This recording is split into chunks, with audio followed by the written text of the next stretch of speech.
Hey, welcome to a brand new discussion at GT. We're talking about Steam, all the great announcements that came out last week, and I'm here with John Finger and Mike as well.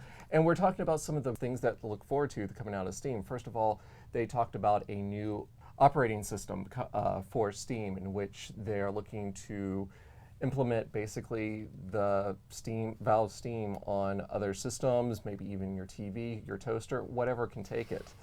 The next thing is, of course, the Steam machines that they talked about hopefully coming out next year that you can actually sign up for betas now.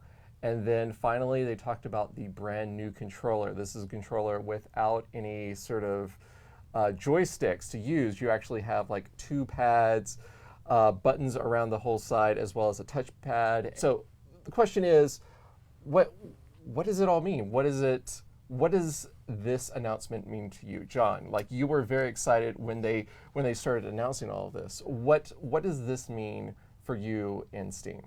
Well, at first I actually wasn't excited because my entire anticipation was that there was going to be software announced at the end. But once I got over that, what was the, obviously Half-Life 3, I'm assuming was the big thing. That's the dream that I built up in my head. But really because I knew of the Left 4 Dead, people saying that they'd seen that, and Source Engine 2, I thought it was going to be Source Engine 2 and Left 4 Dead. But I'm assuming you're a big Steam user, big PC player. Yeah, I prefer Steam. Okay. And, I mean, I think the consoles, a big draw for me for the consoles is that there's a lot of people on there, and it's like, I go on my Steam list and there's almost no one there. And a console, it's like, well, there's someone playing consoles. So you're hoping that by making sort of like the Steam machine, that's going to attract more people that you can play with multiplayer with then. Yeah. Mike, you were also very excited about these. What excites you most about sort of like these big three announcements? They're still sort of nebulous in their nature, what exactly is going to come about. But like, what sort of ideas are like rattling around in your head when it comes to Steam? My fantasies are going crazy, definitely, because I remember when Steam first came out, it was like, go away, what is this? I don't know if you guys remember when it launched. It was like right when Counter-Strike. I was right there. I had it. Day I loved one, it. I remember, because it interfered with Counter-Strike. It was like, you couldn't just click on Counter-Strike and go into a game. You had to go through Steam. Right. And everyone was just like, what is this? This is so annoying. It was so bad at first. And then now look where Steam is. So I think this is definitely something that's going to evolve over time. But the possibilities are very, very nice.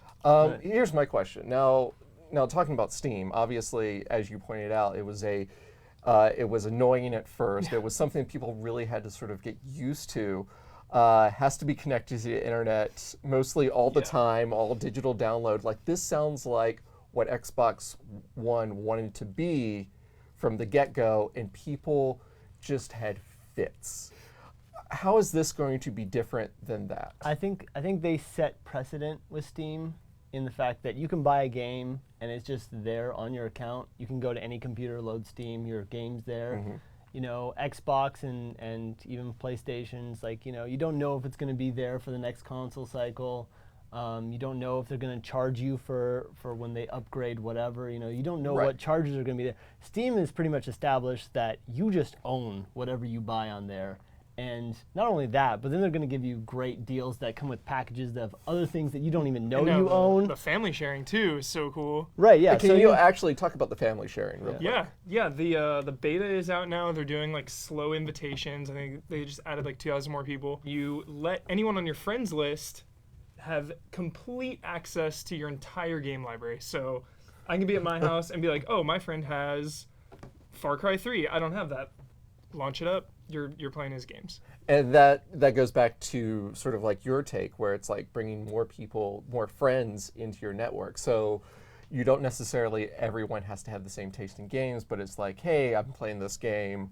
If you want to try it as well, here, let's swap out, let's play. Let's try some of that. Well, I think also, initially there's, a lot of people are looking at Xbox or PlayStation like, oh, who are my friends? I mean, my friends are going to be on one of these systems. Which ones is it going to be so that I can go play with those people? Obviously, PlayStation 4 seems to be winning out in that regard. But, there's that whole concern. But I think a lot of those people whether they use it or not, already have Steam accounts. You know, Right. there's a lot of people that don't even use it that have Steam accounts.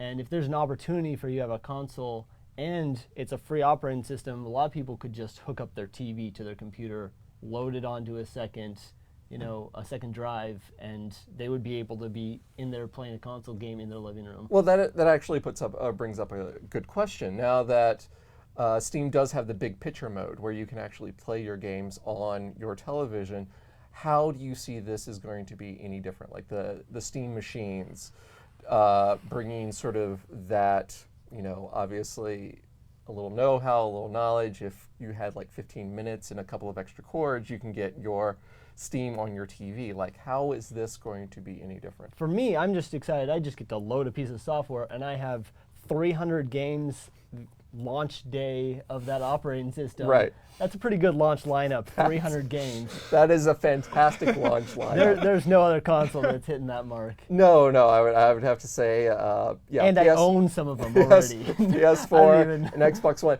have a fine launch lineup coming in this fall, but to have such a catalog of games coming into it, and even more games pretty much every day. Right. There's new games coming out that you would never see.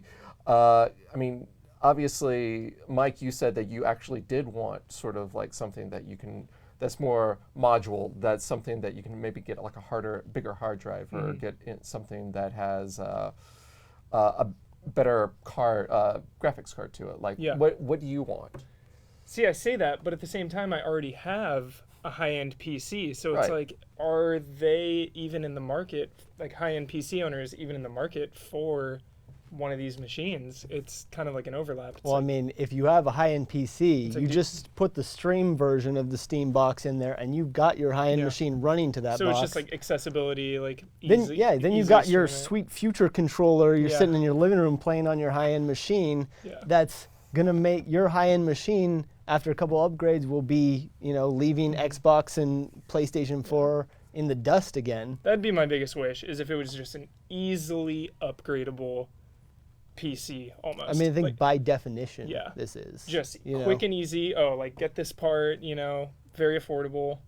I think that says it all. Before we leave, let's talk about the controller real quick. This is a very unique sort of looking controller, where traditionally you have the two thumbsticks, you have the buttons on the side. This is almost like two pads, highly touch-sensitive pads that you can use your thumbs on. They talk about at least half the buttons that you can push on to the controller. You don't need to lift your thumbs to get to. Like, real quick, what are your expectations, or what are your thoughts about the controller?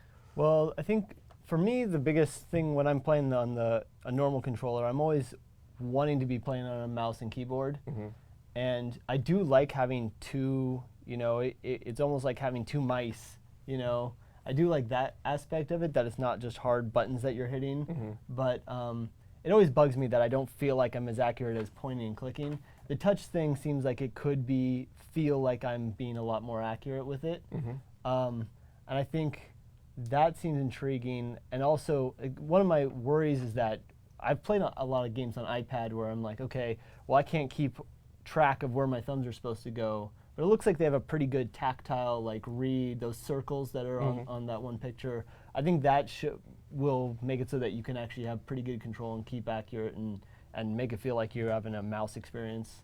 And what about you, Mike? Do you have any worries, any concerns about this new controller that's coming out? I mean, I can only use my imagination up until this point, so I'm just imagining like my right hand that's the mouse, and I'm kind of imagining like a first-person shooter with it, and the potential is there. I think it could be really accurate and just really game-changing for first-person shooters. Well, it's made by the guys that set the gold standard of first-person shooters. Exactly, so. Right. Pretty much. Well, I believe them. But of course, right now we have just speculation to really go on when it comes to the controller. But make sure you tune in to GT in more depths as we talk more about Steam and any of the other announcements that happen to come out.